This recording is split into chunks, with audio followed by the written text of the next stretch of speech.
We have almost 5 million Americans who've been adopted in the United States since the 1930s, and an even higher percentage of people who don't know their biological fathers.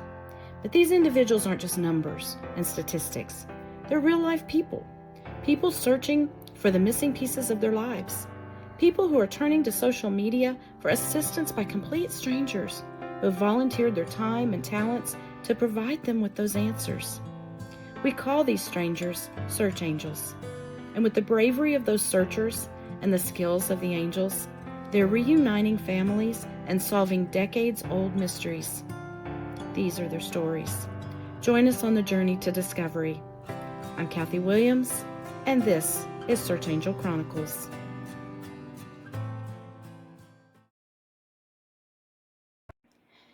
Kat grew up with rumors that her family descended from the Blackfoot Indian tribe.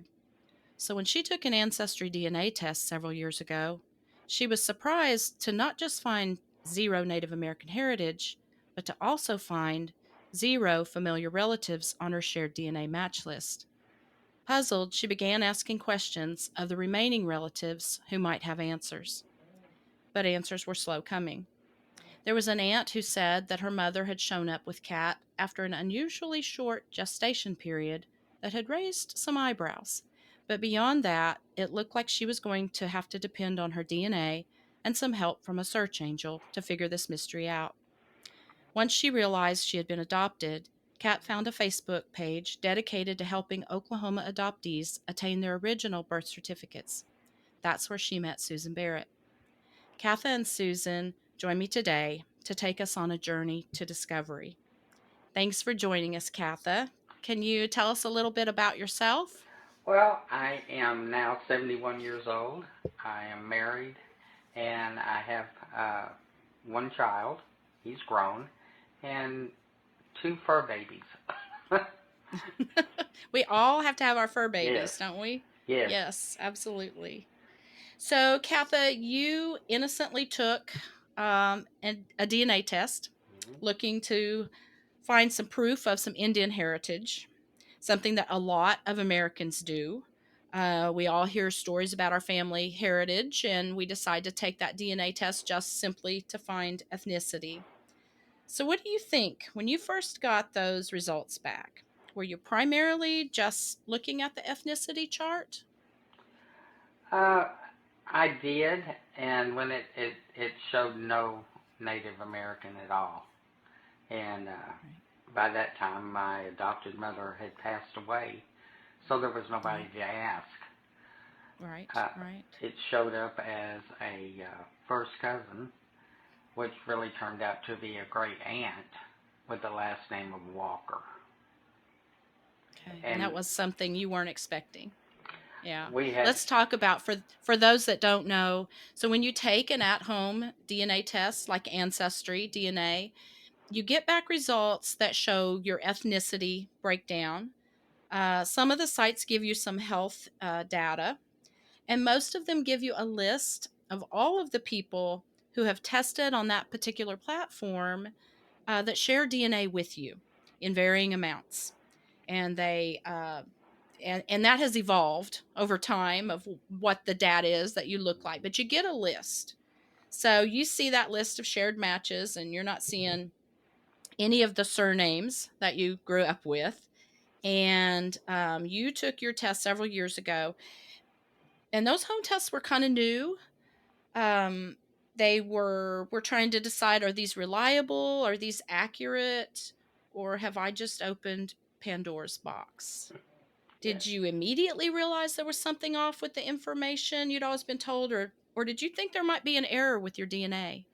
I didn't suspect an error. Um, there were several things that came to mind, and one of them was, who is this Walker person, and why have I not ever had a cousin or an aunt or anybody with a last name of Walker? I had no idea. Right, right. So your mother has already passed away. Hmm. You don't have her to call and ask, No. but you reached out to a cousin, Yes. didn't you, and asked if maybe she could ask her mother or find if she knew anything. And what did she kind of information did she give you? Well, she said I asked mom, and mom said that uh, her and my adopted mother had been, they lived close together. And she said one time she was visiting, and then I guess my adopted mother came back to town to visit her again and had this little baby in her arms. And my aunt told my cousin that she said, I told her, there's no way you had that baby because you don't have enough time in between being pregnant and having a child. Right. And I don't know what ensued after that, but she just knew. She pointed the finger at her and said, something's wrong. Yeah. Had your aunt ever shared that with your cousin, or was that news to her as well? That was Do news you to know? her. It was news to Yeah. her. Now, Right. I have another aunt that lived up in Amarillo, and I asked a cousin there, I said, did you know that I was adopted? And he said, the only thing that my mom told us is love her like she's family. And Mm, I had no idea anybody knew, other than right. the first aunt that we had talked to. So I guess Mhm. everybody knew but me. Wow. Yeah, Yeah. That's that's a lot to learn, a lot to digest about even just that. yeah. If you went no further in your journey Hmm. to feel like, there'd been some lies in your life. Yes. So you come to the realization you were adopted. And is that like a ton of bricks moment? Or is that, oh, some things are making some more sense now Yeah, moment? yeah. There was a realization, that something finally clicked, you know, in my mind. And then the other part was, oh my gosh, my whole life's a lie. My Yeah. cousins, my aunts, my mother, my dad, all the relatives that you grow up with. Uh, Right. so I think that may be something that you may never work through is the why. Why did Right. why why was I a secret? You know, Yeah. Yeah. so you just Yeah, don't and know. I would assume that it instills some trust issues in you too. I always tell people I've had adopted mothers say that they think that it would be best to keep the secret from the child they've adopted, and I always just say this, that a child should grow up believing that the one person they can always trust is their mother. Yes, And if they then get to an older age and find out that something as important as who they are has been a lie, then how do you really trust anybody after that? So yeah, I'm a huge proponent for truth, but I do understand that the truth is hard sometimes. yeah, Yeah. So you find out you're adopted, and so you turn to social media, and you found the Oklahoma Adoptees Only page on Facebook, and that's where you met Susan Barrett. yes, And let me introduce Susan. Susan's a dear friend of mine. She is a search angel extraordinaire to many and an Oklahoma advocate for adoptees. And Susan, you volunteer with the group Search Squad and a half a dozen other pages on Facebook that do this type of work, and as well as you admin the group Oklahoma Adoptees Only. Can you tell us a little bit about how you became a search angel? How did you join us in this community? I became a search angel because I found out one of my relatives was adopted a child out. And I found this out after he was deceased. So, along with another cousin, we only had the month and two possible years. So, early days of the internet, we did tons and tons and tons of searching. Is That's where I got my basis for knowing how to search. And then I decent searcher, so I have a class of over 800. So that generated into being also a search angel for my class. And Right. then being in Tulsa, gravitated toward Oklahoma adoptees Mm-hmm. because just in making phone calls, trying to get people's adoption records, found out there were some judges in Oklahoma that would sign the court order necessary to get their adoption papers. And Okay. and we tried different things and we found out that they would do it for anyone all over the state. Adoption records have to be by county because that's where they're stored. But a court order to get your birth certificate can be done by any judge. Right. Now, before COVID, you could go to a judge and to vital records all in one day. When COVID happened, that changed everything. Everybody went to working from home, and Mm-hmm. it now takes the court order. You have to send it into vital records.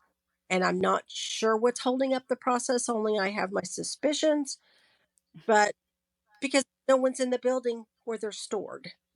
And so it Right. takes about a year to get that court order fulfilled and get your original birth certificate.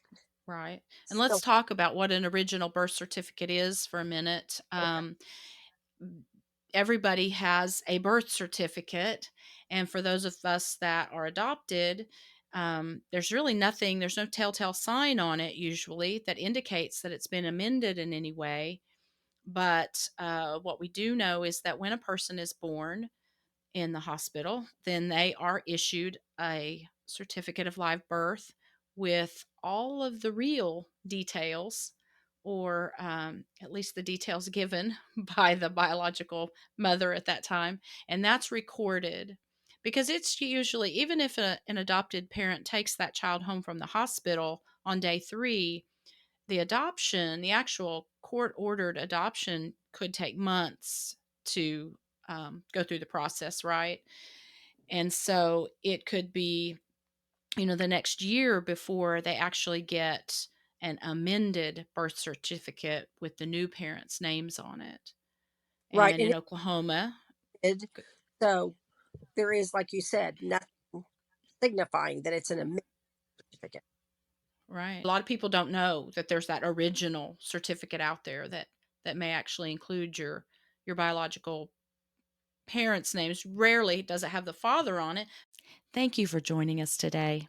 Again, in this episode, we're having a few technical issues.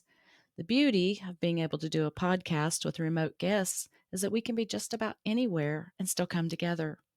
The downside is that Wi Fi and good reception is not always our friend. I appreciate you sticking in there with us. I've got some amazing future guests lined up with terrific stories to tell. And now's a good time for you to hit that like button and be sure to subscribe. Let's continue.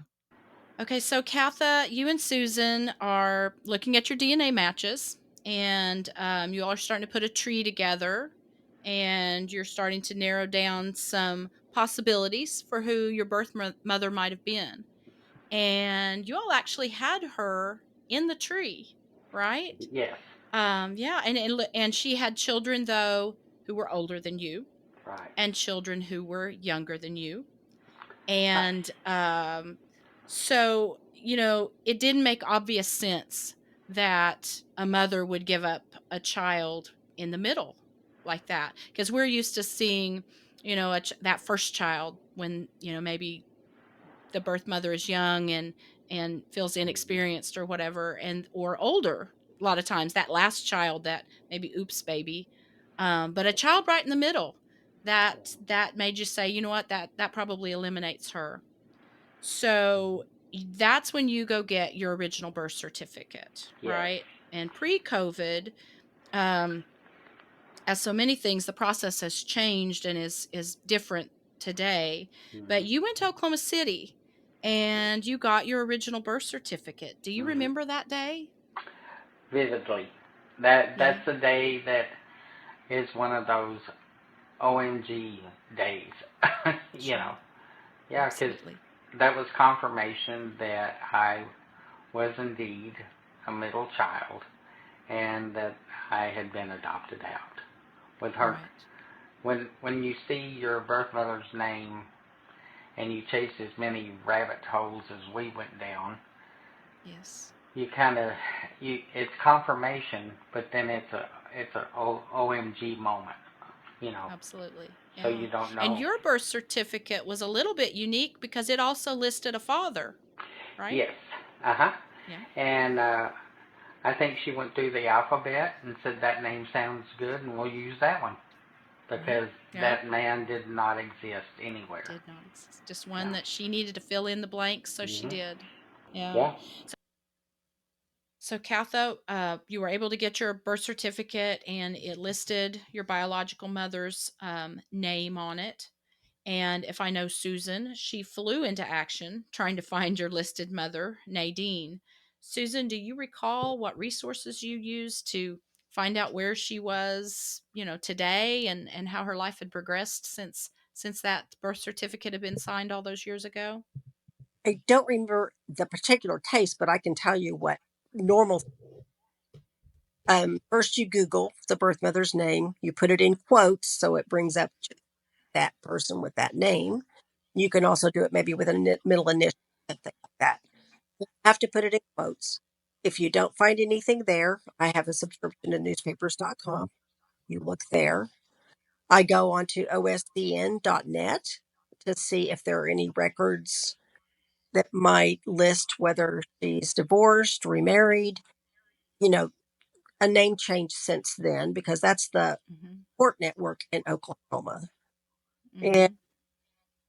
then you can also maybe do a classmates.com search for pictures, because you want to see a picture of your brother. Mm-hmm. So those Right. are the things that you would ask, roads you would take to. Right. Do you, I think you were able to find an obituary for Nadine, weren't you? Maybe that listed the other sisters, maybe? I believe we did, and that's why Mm-hmm. we found the sisters' names that were the most current, and we were able to find them on Facebook. And so she Okay. had pictures and kind of what their lives were like, anything that was public. And as I remember, then she started contacting them. Right. So you've gotten your birth certificate and you've got a name, and you find out that you've got some sisters. Mhm. Do you reach out to them immediately, or do you take some time to try to digest it all? I mean, it's kind of a scary thing to reach out to someone and tell them, "Hey, your mother placed a baby for adoption," when they may not know that. It on the original birth certificate lists two children that she had had before I was born, and I had no idea what their names were, Right. their date of birth, anything. All I knew is there was two siblings out there that were born before I was. The only way that I found out names uh, was, I believe Susan helped me find Nadine's obituary, Mhm. Mhm. and then it listed their names, their spouses, and where they lived. So Right. that was a starting point.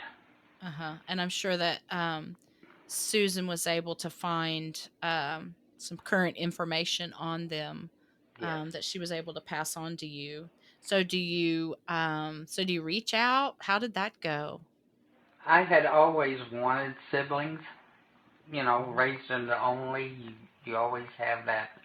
You know, I I need somebody to be a confidant. I need somebody to Mhm. fight with. Yeah, Mhm. you just Right. the Yes. sibling relationship, and Right.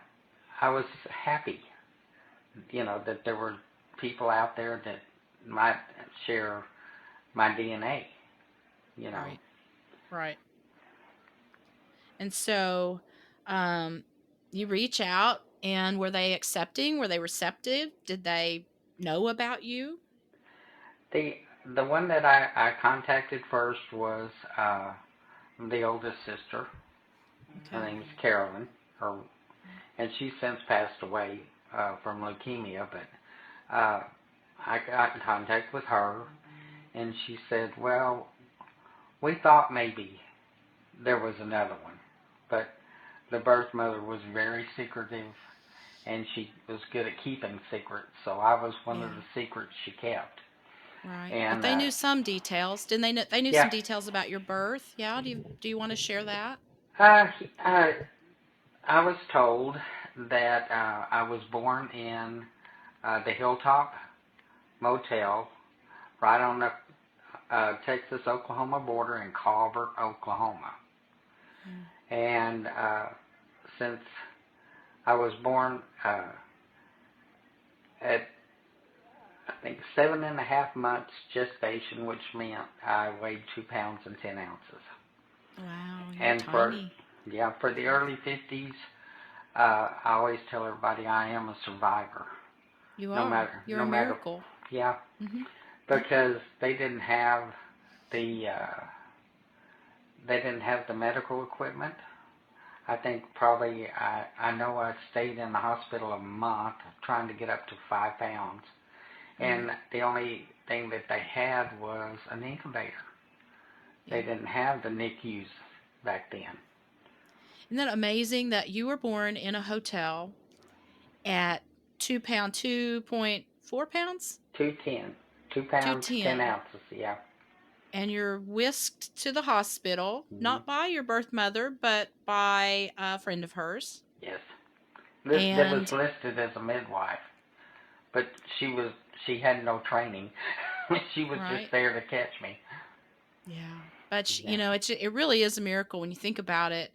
Um, even in today's times, a 2 pound baby born at home has pretty slim chance. Even a 2 pound baby born in a hospital is gonna Hmm. gonna fight for a while. So Yeah. it really is a miracle, and it really, I think, just definitely defines the fact that you were meant to be here, Yes. right?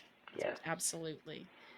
So, now your sisters, um, they'd had some facts. They knew a little bit of things, Hmm. but there was the father's name on your birth certificate, Hmm.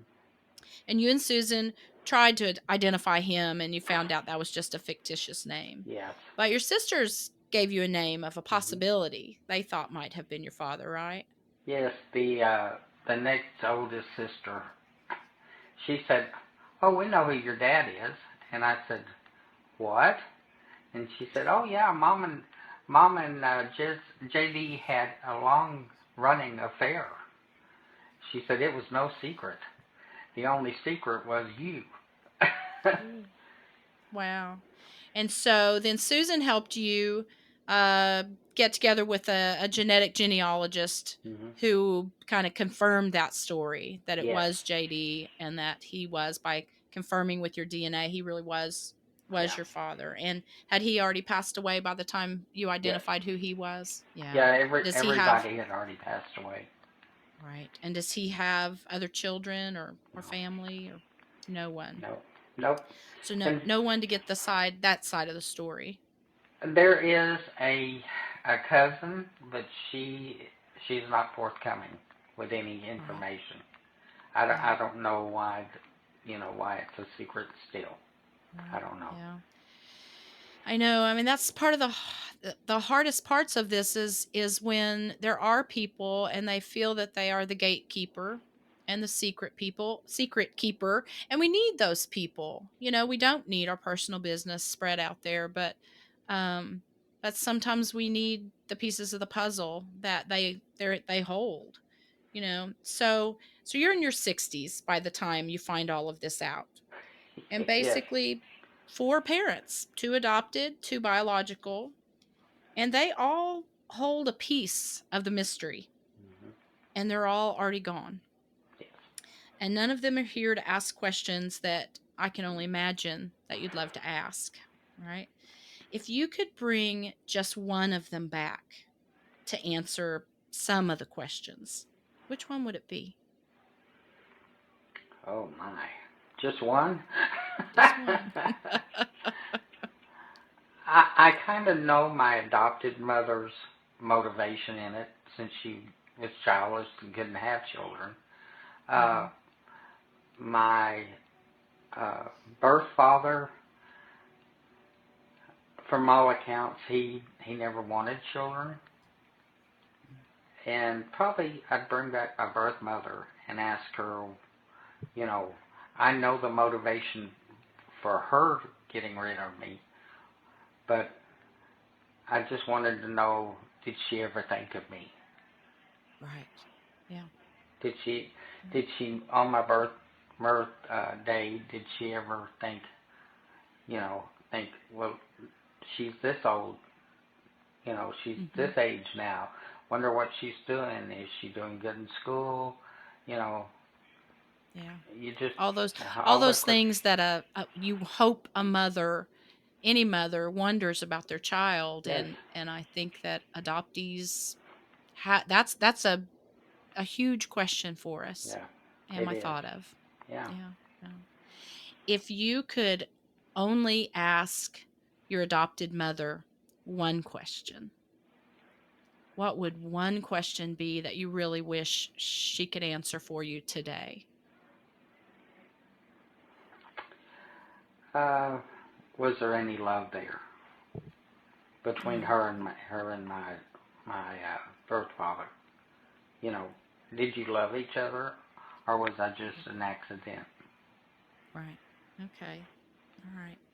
Well, we have a lot of birth parents or biological siblings who find out that they have another sibling out there um, that has been placed for adoption, and they become curious and they want to try to find that child. And we hear a lot of them say, "Well, I don't know if they know if they're adopted or not, and I don't want to, um, you know, ruin their life, or I don't want to drop that bombshell on them. So I'm not really sure whether I ought to search or not." And I always tell those people, most adoptees know they're adopted. Mhm. Some of us might find out later in life or somewhere along the journey, but most of us know. Mhm.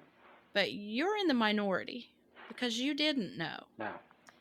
And so, um, but your sisters knew about you. Yes. Have you ever wondered what it might have been like if they had found you before you took that DNA test? I would probably have been very accepting of it because um, the desire to have siblings was always there. Yeah. So I probably would have gone into it with a very open mind and ask a lot of questions. How do you know? Absolutely. You know, what brought you to this conclusion that I'm your sibling? Mhm. That kind of. Yeah. But the door would have been open. That's good. That's Yeah. good. I know it's hard to know what we would have done.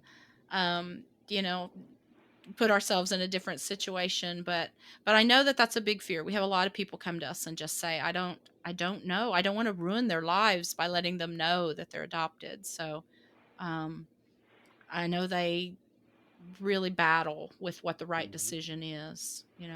If they're So, accepting if they are accepting that you are a sibling, that just opens a whole new venue. You know, right. Right. so Yeah. just just go with it. you Yeah. know. Right. Right. So, what pearl of wisdom would you give someone listening today that might find themselves in a very similar situation? The thing that I can say is that the adoption process and finding out that you're adopted, that that's a journey. It's a journey. You take small steps. If you feel comfortable, you take bigger steps. But it's not a destination. You don't have to stay in in that vein of thought, of Right. why. Right. I You love know. that. I love Yeah. that. And I ask all of my guests this one last question. If knowledge is power, and I believe that it is, how did finding your biological family empower you? It I think it opened my mind to the possibility that um, you can live with the information. You can be part of two families Hmm. and not feel guilty that you tried, Hmm. that kind of put this one aside, the adopted side, for a little while until you explore your natural birth parents and family. Right. You know, I mean, it rounds out the picture. Right. You know, it brings your life together. It does. We all Definitely want to know. does. We all want to know. Yeah, absolutely. Well, um, so are there any questions that I didn't ask that you wish I had? Well, I hope everybody, whether adopted or not, would know that there are venues and there are people out there that will open their arms willingly and use whatever resources they have to help you through your journey. Because it is a process. And It it's a is. process of the heart and the mind and the soul, because Right. all those things have to meld together to make Right. you accepting, accepting of how things turned out. Right. But Right. And I know that Susan is a very compassionate person. She kind of helped me along my journey as well. And I know that's important to have somebody like that, right? the search angels, they start out as friends, and they're very compassionate, but they become family. Yeah. They just do. Yeah. And Right. I get so emotional. Yeah. Right. We walk through some tough stuff together, right? Yes. Yeah. Yes. Yeah. And you can't separate yourself from the work that we do and the human side of it. Yeah. And yeah, so I'm very appreciative of the people who helped me walk my journey, Yes. and I'm appreciative of the searchers who allow me to walk the journey with them. Yeah. Because it really does come full circle for Yeah. us. Because So Susan is no longer a search angel to me. She's family. that's right. Yeah. I love that. All right. Well, Katha and Susan, and we may have dropped Susan from our call. We're hoping to kind of put in the pieces with her a little bit later. But I just want to thank you both for being here today and sharing your story. And I know it helped to encourage someone who might be walking a similar path. So I just Yes. really, really do appreciate you being here. Well, we appreciate you. Um, I had reached out to Susan and asked her if she'd come on the show and invite one of her searchers to tell their story. Now, Susan's been doing this work for nearly 10 years, and she's solved a lot of cases. But almost instantly, she said, Katha. Oh. And I was familiar with Katha's case because I had helped with it ever so slightly back in the very beginning. And what makes Katha's story great isn't because it's sensational with a 2-pound baby being born in a hotel room and an almost unbelievable story, but rather because Katha met each obstacle of her journey with grace and determination. And she made choices to rise above the situations handed to her and instead allowed them to embolden her. She was able to get answers to questions that she didn't even know needed to be asked. And while this journey to discovery was never easy, I believe that she'd say it was worth it. And I hope you'll join us again next time. I'm Kathy Williams, and this is Search Angel Chronicles. I love Katha's story because what surely started as complete shock over DNA results that she never expected has turned into a journey of discovery. And she said it best when she said, finding out that you're adopted and navigating through all the mystery is a journey, not a destination. We don't always get all the answers to our questions, and we don't always get the answers that we think we want. But at the end of the journey, we hopefully have far more knowledge than when we began. If you're enjoying these stories, I hope you'll hit that like button and be sure to subscribe so that you don't miss any new episodes.